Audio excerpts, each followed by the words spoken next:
so informed what's going on. Social protest that engulfed the whole of Ukraine in November and continues in some regions even to this day, and which as a result led to the change of government, had to happen much earlier. Ukrainians are patient by nature, but their cup of patience became full with another, cheating this time around association, the European Union. It turned out exactly what Abraham Lincoln said, that one person can be fooled a long time. Some of the people, sometime, but all the people, all the time, cannot. No party, no political leaders have brought millions into the streets. Millions of Ukraine from west to east, from south to north, came themselves to defend their rights, their dignity, which were violated during years. People got tired of believing in the promises of a better life against what we saw by TV recently of extreme poverty of the population and stunning luxury of state leaders. The government did not want to hear the voice of the people, to understand deeper than the association with EU only causes of social upheaval. On the contrary, it continued to believe in its innocence and infallibility. Defiantly putting candles in the church for the people, the government does not really care about them, but about their own wealth. Pay look, at least, at a la Brezhnev enormous collection of luxury cars in the private garage in the private palace of the president, recently revealed by Ukrainian journalists and broadcasted around the world. Moreover, authorities crossed the border of conscience, Christian morality, and in violation of the constitution and laws of Ukraine, used force against their own people. First, on the night of November 30 to December 1, 2013, when students from mostly Kyiv universities who peacefully protested at Independence Square were brutally beaten by the police. In defense of these students, entire Ukraine rose. Authorities did not hear any voice of their own conscience, nor calls of other countries, even the United Nations, to find peaceful solutions. The government went further in their repressions, which only intensified the resistance of the people and led to blood. Many, many dozens of human lives. This became a price of political ambitions. The president and the government, even at the cost of their posts, which don't worth the life of one person, can prevent it, but did not. Only through international mediators it became possible to reach a truce, to come to an agreement between the government and the opposition on February 2021. As a result of these agreements, the parliament held a voting, which actually turned Ukraine back to the constitution of 2004, which the previous government illegally cancelled. The constitution of 2004 provides the development of Ukraine as a parliamentary republic with a substantial restriction of the presidential powers. This decision was adopted by the parliament by overwhelming constitutional majority, including members of the parliament representing the former ruling party. Other decisions taken in that evening, including those that led to release of the former Prime Minister Yulia Tymoshenko, have also been adopted by constitutional majority. The parliamentary faction of the former president and opposition faction as well as non-factional parliamentarians reached an agreement on cooperation. Against this background, the former Speaker of Parliament resigned and the Parliament, by overwhelming constitutional majority, elected new Speaker from the opposition, Alexander Turchinov. Thus, the assertion that in Ukraine there was a coup is at least absurd. Yesterday, in his video address, the former parliamentary speaker Volodymyr Rybak called these changes as reformating legitimate government. Today, at its press conference, the governor of the largest eastern region of Ukraine, Donetsk Oblast, Mr. Andrew Shishatsky, said the following, I quote, "Today, fortunately, we have state at least one legitimate authority in Ukraine, Verkhovna Rada, it's our parliament. And today, the only way to get away from the streets is to enact legislation in the parliament. It is important to preserve the integrity and independence of Ukraine." The governor of the biggest eastern region. We'll come to that later.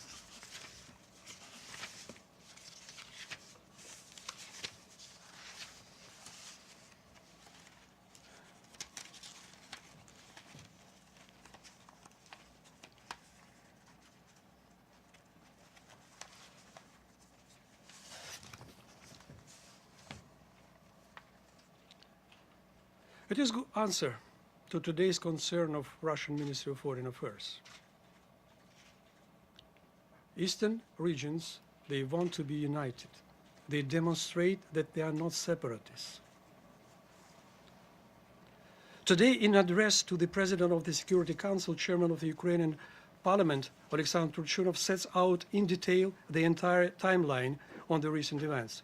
You can read the press releases on the subject as well as on the website of our mission. As to the former President Yanukovych, as you know, the text of the signed agreement between him and the opposition contains a provision to hold early presidential elections in December 2014. And obviously, despite the pressure of people on the streets on his immediate release, it would happen. But it happened otherwise. Rather than put his signature under the adopted laws, Yanukovych secretly disappeared from the capital. Not to be in vacuum, Parliament adopted a statement that Yanukovych removed himself from his constitutional duties through unconstitutional means and did not perform his duties. Parliament called for presidential elections for May 25 this year. Where is the coup, which some media keep speaking about? Yanukovych's recent interview to the Russian channel shocked everybody, including members of his own party. What he said in an interview caused quite strong statements of more than 100 members of the faction of his party in the parliament and their associates. They call him a traitor, a coward, and some who has to answer for everything that happened in Ukraine. I quote, and you may find the full statement on the sites of Party of Regions. Ukraine, I start quoting, Ukraine was betrayed and people were forced to revile, and all responsibility is in the hands of Viktor Yanukovych and his closest circle.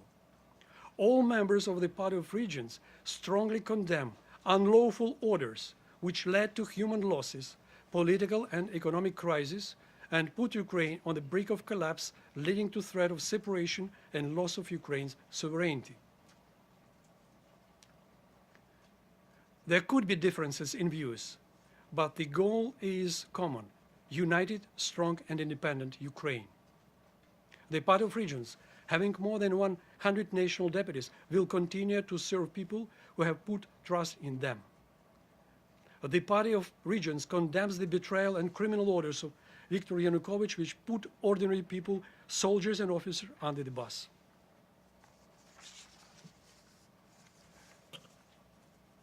I demand need to stop the spread lies about the nature of political change in Ukraine as a coup. Ukraine has legitimately formed power, which has over a week to create a government of national trust, most probably tomorrow. We expect the support of all those difficult but necessary democratic changes that this government should bring in Ukraine. Taking this opportunity, I would like to thank all the governments here represented by their distinguished delegates and even ambassadors for their support, their solidarity. I would like to thank all the members of the Security Council who gave their voice in favor of Ukraine today during the hearings, during the briefing of the OEC presidency. Another remark is noteworthy in the walls of the United Nations. Social protest in Ukraine has not only Ukrainian ethnic connotation. The rebels are of all more than 100 ethnic groups of Ukraine because all of them were offended. Even among the dead is a full international. Ukrainians, Russians, Armenians, Belarusians, people who raised to defend their dignity. Some politicians of one neighbor countries have called fascists, nationalists, anti-Semites. Who are natives? Sorry.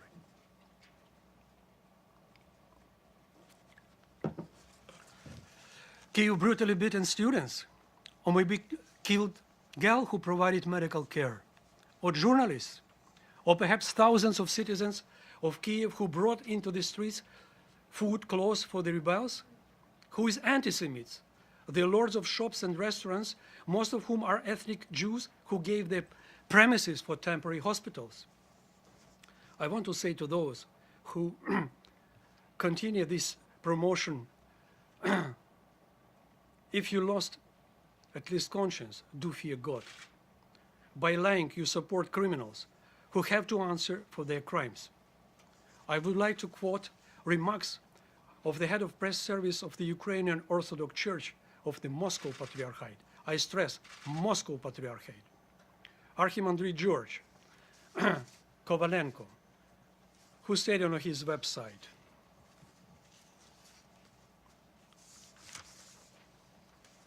"Dear Russians, if you have a shred of love for us, Ukrainians, stop even in private conversation to call us fascists, Bandera, Nazis, and nationalists. These words kill." And the last sentence from his statement. I just ask you all, if you are members of one Orthodox church, and if you think that Kyiv is mother of Russian cities, not to inflame, but just pray for us and listen to us. Thank you for your attention. I am ready to answer any of your questions. Yes, please, madam. Yes, Mr. Ambassador. I'm Evelyn Leopold, and I welcome you on behalf of the President of the United Nations Correspondent Association. Thank you for holding this press conference. My question is, Russia has accused the protesters of armed mutiny and said that Russian-speaking regions were under attack. Do you expect any concrete action from Moscow? Trade, gas, energy exchanges, and so forth? I trust in wisdom. If you want to build a neighborhood which is absolutely vital for Ukrainians and for Russians, so they are to avoid such of kind of the even comments. My message was today by quoting leaders of the eastern part of Ukraine. They do not want any escalation. Ukraine doesn't want. I feel that Russian people, they do not want. So, but it's up to the wisdom of the leaders. It's up to the wisdom of the of the people. I trust in that. Yes, please. My turn, I think. Thanks a lot. He gave me the turn from before that. No, just Yeah, a yeah, second. yeah. Please. My question is regarding the aid package from Russia, which was organized before. How is it going to happen after the riots and after the change in politics in the country? How are you going to deal with that package? Which package? Riots. The $15 billion package. Okay. Well, this economic situation is not good. Financial is bad. Despite the fact that the previous government kept saying that we are in the rise, that there is a good income, and now we discover that there is nothing of a kind. What we should do? First of all, to recover from this crisis immediately. Then to do all our best to create the atmosphere which could encourage returning of the international investors, domestic investors. The second, we are to relaunch our negotiations with IMF, which were stopped by the previous government. The second, we are to address the promised help from the European Union recently, and to look for the loans from the European banks. And then we do count that the cooperation with Russia, including the loans, will continue. So it's a package from our side, what we are to do. First of all, to make our people to believe that we are in a good way, to create the stability in the society. It will bring the recovery of our economics. Thank you. Okay, thanks a lot. Matthew Lee, Inner City Press, on behalf of the Free UN Coalition for Access. Thanks for the briefing. I feel I have to ask, I mean, I've seen you here for a long time as the ambassador of Ukraine, so it's a kind of an obvious question.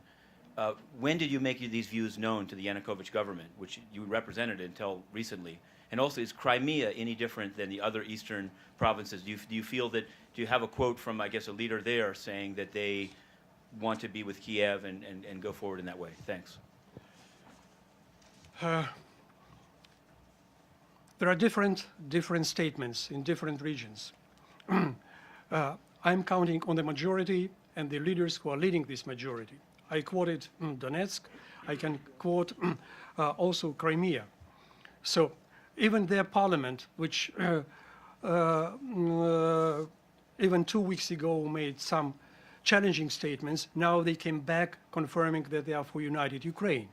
So it means they are being provoked by the media, which is not Ukrainian media. They are being encouraged by the processes which all Ukrainian people support, but they are encouraged by another side.